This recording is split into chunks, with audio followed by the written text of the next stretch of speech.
SZA reportedly had the train rain on her before the frame.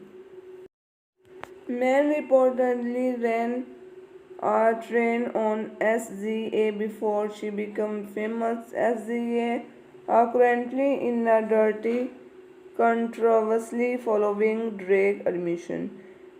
The singer began trending on social media after Drake admitted that he dated SZA back in 2008 on 21 Savage no song. Yeah.